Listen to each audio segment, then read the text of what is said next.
जेनजीबाटै सुरु गरौँ। यहाँलाई चाहिँ के लाग्छ, निर सरलाई चाहिँ के लाग्छ, यो जेनजी आन्दोलन भयो, अरू गतिविधिहरू हामी कहाँ हुन्छन्, विदेशीको हात यहाँले परराष्ट्रविदको रूपमा कति देख्नुहुन्छ? सबैभन्दा पहिले त मलाई एउटा त यो अवसर दिनुभयो, त्यसैले यो प्रश्नको लागि नि म कपिल बाबुलाई चाहिँ म धन्यवाद दिन्छु। अनि अर्को म के पनि हो भने म त विज्ञ त होइन, म विशेषज्ञ पनि होइन, म एउटा विद्यार्थी। तर दुर्भाग्य हामी चाहिँ के भने परराष्ट्र मामलामा चाहिँ सरसर्ती हेर्दाखेरि आजभन्दा हिजो राम्रो थियो, हिजोभन्दा अस्ति राम्रो थियो।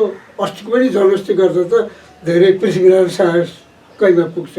अब यो देशको डिग्निटीको हिसाबले, देशको हाम्रो समाजको नेपाली हुँदाखेरि, बाहिर जाँदाखेरि नेपालीले एउटा चाहिँ प्रतिनिधित्व गर्दाखेरि जुन चाहिँ स्वाभिमानको फिल हुन्थ्यो, त्यो स्वाभिमानको डिग्रेसनलाई नै यहाँले चाहिँ आजभन्दा हिजो राम्रो भन्नुभएको हो जस्तो मलाई लाग्यो। म सही हो? धेरै हदसम्म सही हो, किनभने तपाईँले जुन मलाई प्रश्न सोध्नुभएको छ त्यो प्रश्नको चाहिँ 50% जवाब त तपाईँले दिइसक्नुभयो। त्यो भनेको के भने विदेशमा जाँदाखेरि नेपाली भनेपछि हेर्दै नहेरिकन ड्याममा छाप लगाइदिन्थ्यो भने नेपालको भएको हुनाले भनेर पाल्ना पासपोर्टको पर्छ भने त्यो आइसक्यो। एउटा पक्ष त्यो भयो। अब अर्को पक्ष चाहिँ के भने आखिर परराष्ट्र भनेकै के छ भने आफ्नो नेसनल इन्ट्रेस्टलाई चाहिँ वैदेशिक सम्बन्धसँगलाई चाहिँ लिङ्क गरेर आखिर उसले पनि जुन रिसिभिङ कन्ट्री छ, रिसिभिङ कन्ट्रीले पनि त आफ्नै इन्ट्रेस्ट हेर्छ, हामीले पनि आफ्नो इन्ट्रेस्ट हेर्छौँ। भनेको मतलब absolute minimum maximum benefit, minimum damage बाट चाहिँ ह्यान्डल गरेर जाने फरेन पोलिसी हो। फरेन पोलिसीमा चाहिँ अब के हुन्छ भने डोमेस्टिक पोलिसीले के माइन्डमा राखेको छ, जहाँ अन्तर्निहित उद्देश्य छ त्यसलाई बाहिर प्रमोट गर्ने हो। अब सपोर्ट लिनुपर्छ, दिनुपर्छ। नम्बर 1। नम्बर 2 चाहिँ संसारमा जहिले सुकै पनि फरेनमा रिलेसन भनेको चाहिँ धेरै महत्त्व दिइसकेको हुन्छ। बालनले चाहिँ म एकदमै प्रशंसा गर्छु। उहाँले आफ्नो रीतिरिवाज परम्परालाई कायम गरेर चाहिँ एउटा भर्खरको ठिटोले चाहिँ त्यस्तो आयोजना गर्नुभयो, मलाई उच्च सम्मान नम्र भयो।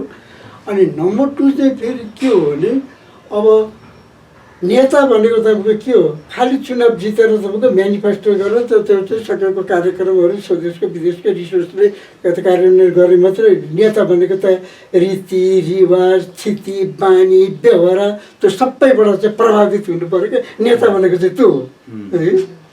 गरी त्यसैले अहिले त 35-36 वर्षको उमेरको मान्छे यस्तो फैलिएर तपाईँको चाहिँ 70-80 वर्ष हुँदाखेरि त उनको जुन मेच्योरिटी, परिपक्वता र चाहिँ देशको इमेज कस्तो होला। तर यहाँ चाहिँ के भने अब शब्द त राम्रो होइन, तर नपुल्यो। परराष्ट्रमा हाम्रो डिग्निटी खस्केको त यहाँले आफैले त्यो गर्नुभयो।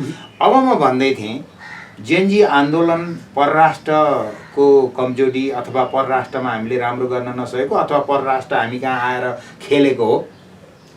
यसमा पनि 2-3टा दृष्टिकोणले हेर्न सक्छ क्या।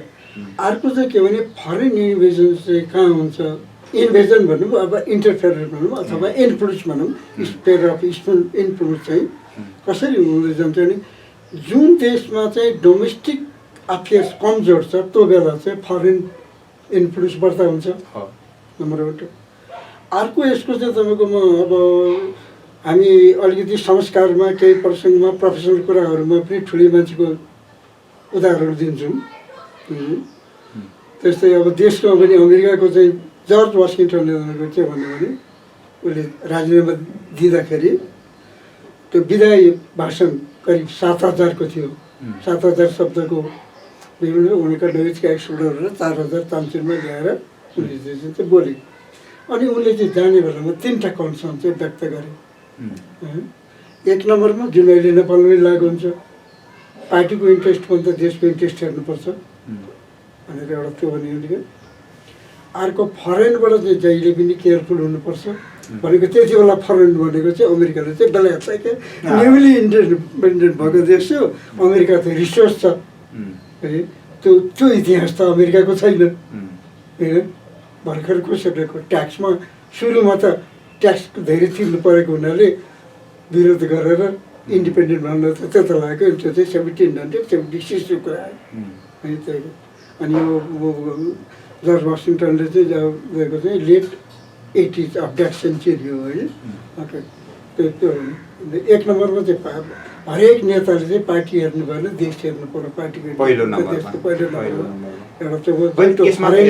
हजुरकै कुरामा सपोर्ट गर्दै हरेक पार्टीको उनीहरूको मेनिफेस्टो हेर्नुहोस्, उनीहरूका दस्तावेजहरू हेर्नुहोस्, सबै कुरामा पहिलो नम्बरमा देश लेख्या चाहिँ हुन्छ। तर व्यवहारमा हामी कहाँ त समस्या त्यही भएको हो नि। सङ्घीय लोकतान्त्रिक गणतन्त्र जस्तो संसारको राम्रो सबैलाई अवसर हुने खालको त राम्रो, तर व्यवहारमा के भयो, झोलेले मात्रै लाभ लिए। समस्या त यहाँ व्यावहारिकताको हो नि। अहिलेको संविधान हेर्नुहोस्, एउटा नेपाली जनता भएको हुनाले, म नेपाली नागरिक भएको हुनाले संविधान त हुन्छ त मान्नुपर्छ। तर यो संविधान त तपाईँको चाहिँ असंवैधानिक संविधान भनेर त मैले त चिया खाँदा साथीहरूसँग नि भनेपछि मैले यस्तै टेलिभिजनमा मिडियाहरू पनि मैले तपाईँको बहिनी दाजु लेखेको बिच हेर्नुहोस् त अनकन्स्टिट्युसनल कन्स्टिट्युसन किन भनेर सोध्नुभयो भने विगतलाई आलोचना गरेर सुरु गरिएको छ। हो, सबैभन्दा जवाफ तपाईँले दिनुभयो। अब हेर्नुहोस् त्यो जुन जसलाई स्टेट डाइरेक्टिभ पोलिसी भन्छ, त्यो प्रेम्बल, त्यो के भन्छ प्रस्तावना भनेको हुन्छ right to move to the court भन्ने त हुँदैन त्यो लेखेको किन भएन भनेर। तर के भने त्यो संविधानमा चाहिँ कसरी के उद्देश्यले आएको छ र के हुँदैछ यसमा, अब चाहिँ कुन क्लोजहरू चाहिँ कस्तो के विषयको क्लोजहरूले फलो गर्छ भन्ने कुरा त त्यहाँ मेन्सन हुन्छ नि। जस्तै किताबमा चाहिँ इन्ट्रोडक्सनमा भने जस्तै क्या जस्तै। ओके, त्यहाँ हेर्दा त तपाईँको कस्तो छ नि, हिजो नेपालमा त सबैले मिलेर खाएको रहेछ। यो देशको चाहिँ उत्पत्ति भएपछि, सिर्जना भएपछि आजसम्म र अहिले पनि यिनीहरूले गर्न खोजेको जस्तो भन्ने भान चाहिँ पर्छ। विच इज 100% रङ है। त्यो त गर्नु त के पर्छ। विगतको चाहिँ एउटा हाम्रो देशको चाहिँ एउटा one of the 17th oldest country in the world है, never colonize, never any foreign flag was flown in this country भनेर चाहिँ विभिन्न विवेकमा भएको चाहिँ हाम्रा शासकहरूले गरेको प्रयास यस्तो गरेर यसरी अक्षिण्ण चाहिँ स्वतन्त्रता कायम राखेको, विश्व समय चाहिँ त्यसरी राखेको, समयअनुसार चाहिँ यस्तो गर्नुपर्ने भएको हुनाले अब समय सुहाउँदो युग सुहाउँदो भनेर यो गरेर लाग्छ मात्रै भनिदिएको भयो नि त भिन्दै हुन्छ नि। जहिले पनि तपाईँको के भने विगतलाई चाहिँ प्रशंसा गरेर भनेको, प्रशंसा भनेको कुनै फ्ल्याक्ट्री होइन, त्यसो गरेर चाहिँ ल्याएको चाहिँ राम्रो चाहिँ एउटा। अनि अहिले जुन बालेन्द्रले भन्नुभयो नि अरू देशमा सरकार चेन्ज हुँदा र हाम्रो देशमा सरकार चेन्ज हुँदा फरक के छ भने, ब्ल्याकमा हेर्नु हो भने जहिले सुके पनि चाहिँ इनकमिङ प्राइम मिनिस्टरले चाहिँ आउट गोइङ प्राइम मिनिस्टरको चाहिँ प्रशंसा गरेको हुन्छ। यस्तो हार्डसिपमा पनि यस्तै गर्यो त्यसैले अब यो जिम्मेवारी हामीले चाहिएको छ। तपाईँहरू सबैको सपोर्टमा चाहिँ एउटा संस्कारको कुरा एउटा त्यो हो क्या यस्तै चिजहरू चाहिँ। अब हाम्रो तपाईँको के भने एकदमै अपशब्द पनि तपाईँको के नआएको विगतलाई जहिल्यै सराप्ने। अब सराप्तिन भनेको छ नि यिनीहरूले नगर्ला। यिनीहरूलाई एउटा जस्तो भनौँ बालेन्द्रको सरकारलाई फरेन सुझाव अहिलेसम्म हेर्दाखेरि चाहिँ सबैसँग एकोमोडेटिभ तरिकाले चाहिँ जाने सिङ्गल चाहिँ बालेन्द्रले अहिले देखाइसक्नु भएको छ। किनभने यो नेपालमा दुर्भाग्य, ठुलो दुर्भाग्य चाहिँ नेपालको सबैभन्दा धेरै खर्च लगानी भनिदिनु म त्यसलाई, जसमा रिटर्न आउँछ त्यसलाई लगानी भन्छु म।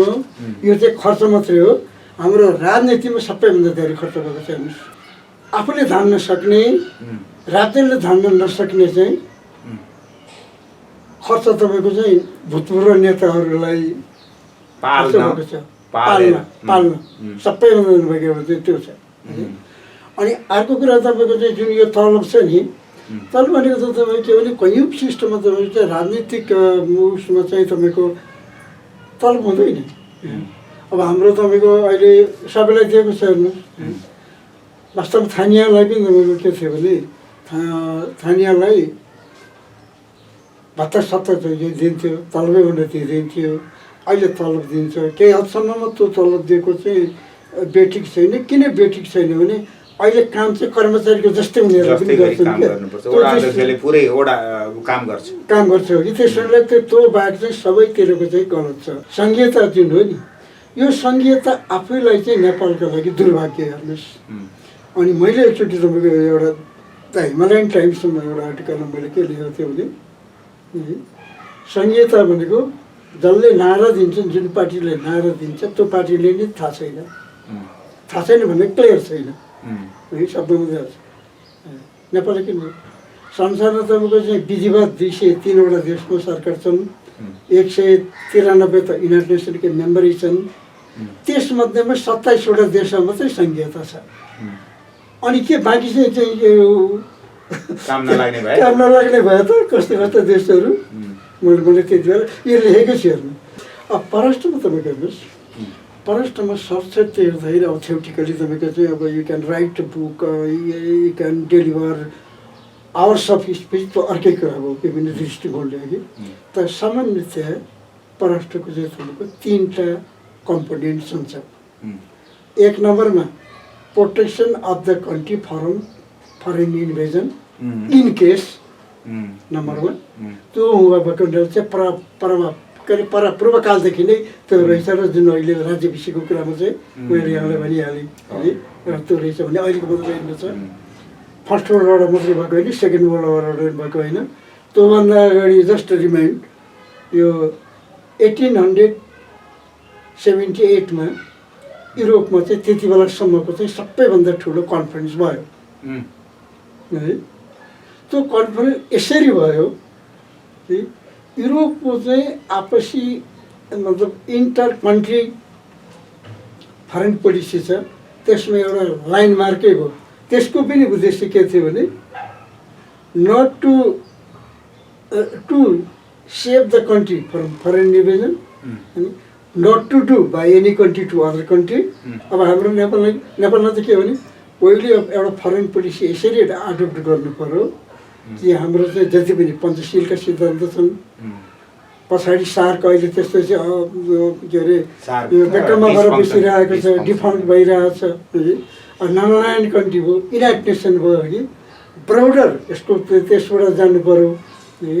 अब त्यो गर्नको लागि चाहिँ हाम्रो पहिलो फरेन पोलिसी नै डिफाइन गर्नु पऱ्यो। त्यसैले what will be the role with our neighbouring country, Asian Pacific, Europe, America, अनि through all these international organisations. Kalapani कसरी सुल्झ्याउने? ओके, काला पानी सुल्झ्याउने हेर्नुहोस्, यो सबै हिस्टोरिकल एभिडेन्सले त्यो नेपालको भन्ने कुरामा कुनै शङ्का छैन। अनि इन्डियाले थिचोमिचोको गरेको भन्ने कुरा नि कुनै शङ्का छैन। र मिसइन्टरप्रिटेसन चाहिँ तपाईँको कहाँनिर भइरहेछ भने यो अब कोही मान्छे 2-4 दिन मलाई मेरो चाहिँ घरमा कोही पनि भएन होइन, मलाई एक दिन बस्न देऊ न भनेर बस्नु त भनेपछि अनि बसाइ गरेर चाहिँ तपाईँको चाहिँ यही घर मेरो हो भनेर त्यस्ताले तपाईँको लागेको मात्रै हो। त्यो फेरि अनि त्यति बेला चाहिँ इन्डिया हो, तर गर्ने कसरी? गर्ने कसरी त म त्यसमा आउँछु।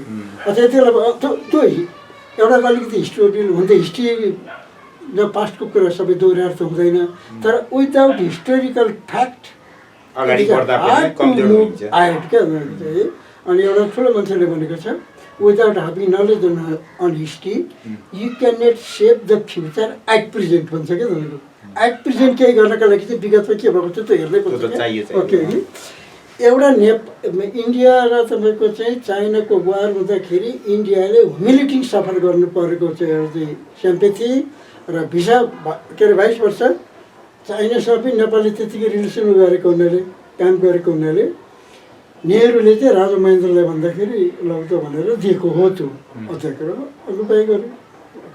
अब यो त फ्याक्ट भयो। अब तपाईँले जुन भन्नुभयो कसरी भन्दा भने यसका लागि तपाईँको चाहिँ डिप्लोमेटिक नेगोसिएसनै भन्नुहोस्। डिप्लोमेटिक नेगोसिएसन गर्न 3टा हतियार चाहिन्छ है। एउटा त diplomat to diplomat appropriate counter पार्ट्सको बिचमा हुने एउटा त्यो हो। त्योभन्दा अगाडि तपाईँको अलिकति 3टा जस्तो तपाईँको पत्रकारको ग्रुप, वकिलको ग्रुप, अनि युनिभर्सिटीमा तपाईँको त्यो फेरि के अरे बुद्धिजीवी है, परजीवी होइन। मैले भने मिडिया कर्मी, एकाडेमिक कर्मी र तपाईँको चाहिँ यो लिगल एक्सपर्ट, जोग्राफर्स अनि एक्स आर्मी, यिनीहरूलाई तपाईँको चाहिँ यो बोलिरहनु पर्यो, यिनीहरू चाहिँ बोलिरहनु पर्यो एउटा यो। अनि अर्को तपाईँको इन्डिया पनि इन्डिया पनि खै अब मलाई के भन्ने हाम्रो मास्टरहरू हामीहरू के गर्छन् मैले बुझेको छैन। इन्डियामा चाहिँ यो के अरे रातोत भएर क्रेडेन्सियल पेस गर्यो अनि डे टु डे तपाईँको चाहिँ एमएससी चलायो अनि ठुल्ठुलो मान्छे आएको बेलामा चाहिँ पार्टी खुवायो त्यति गरेर हुँदैन। जस्तो त हेर्नु त भागीरथ पढ्दै गर्नुपर्छ बिहानदेखि बेलुकासम्म meeting different segments of people तपाईँको धेरै छ। देशभित्रै पनि त्यस्तो खालको शक्तिहरू जसले चाहिँ एडभोकेसी गरून् यो कुरा गरून् त्यो चाहियो त्यस्तो समूह इन्डियाभित्रै पनि त बुझ्नेहरू होला नि धेरै उनीहरूलाई पनि परिचालन धेरै छन् हस् धेरै छन् हस् क्लियर भयो।